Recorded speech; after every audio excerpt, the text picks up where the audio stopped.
अब इस पूरी वीडियो की सबसे महत्वपूर्ण बात ध्यान से सुनिए।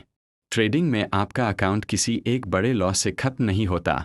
अक्सर वह उन छोटे छोटे गलत फैसलों से खत्म होता है जिन्हें लेते समय आपको लगता है कि सब कुछ अभी भी कंट्रोल में है।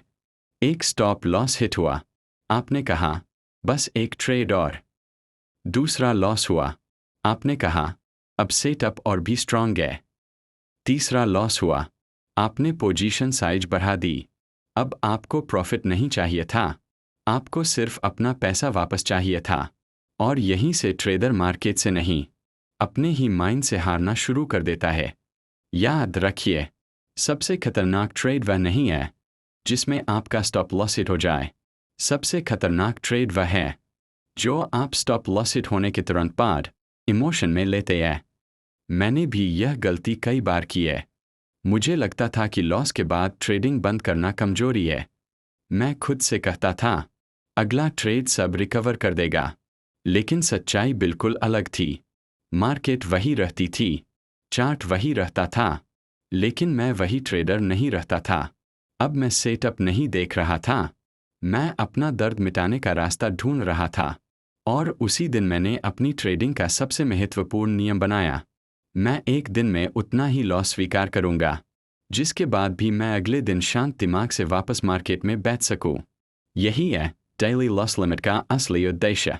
यह आपको मार्केट से नहीं बचाती, यह आपको आपके इमोशनल वर्जन से बचाती है।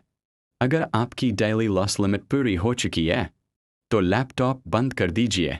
चार्ट कितना भी अच्छा क्यों न दिखे, मार्केट को वहीं छोड़ दीजिए, क्योंकि मार्केट कल भी खुलेगी। लेकिन अगर आज आपने अपना इमोशनल कंट्रोल खो दिया तो कल आपके पास सिर्फ कम कैपिटल ही नहीं, कम कॉन्फिडेंस भी होगा। अब वापस उसी सवाल पर आते हैं, एक ट्रेड में कितना रिस्क लेना चाहिए? अगर आप बिगिनर या अभी भी लॉस के बाद आपका बिहेवियर बदल जाता है तो 0.5% से 1% तक का रिस्क एक प्रैक्टिकल शुरुआत हो सकती है। अगर आपके पास tested strategy, consistent execution, strong psychology और पर्याप्त ट्रेडिंग डेटा, तो कुछ ट्रेडर्स के लिए 1% से 2% तक का रिस्क भी मैनेजेबल हो सकता है। लेकिन याद रखिए, कोई भी परसेंटेज मैजिक नंबर नहीं है।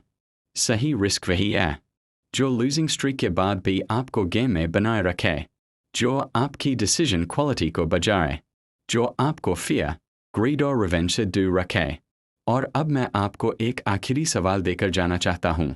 अगली बार जब आपको कोई ऐसा सेटअप दिखे जिस पर आपको पूरा विश्वास हो और आपका मन कहे इस बार पोजीशन साइज बढ़ा दो, तो बस एक सेकंड रुकिए और खुद से पूछिए, क्या मैं रिस्क इसलिए बढ़ा रहा हूं क्योंकि मेरे पास मजबूत डेटा है, या सिर्फ इसलिए क्योंकि मुझे लगता है कि मैं इस बार गलत नहीं हो सकता? याद रखिए, मार्केट आपके कॉन्फिडेंस को रिवॉर्ड नहीं करते। मार्केट सिर्फ आपके डिसिप्लिन, प्रोसेस और रिस्क मैनेजमेंट को लंबे समय में रिवॉर्ड करती है।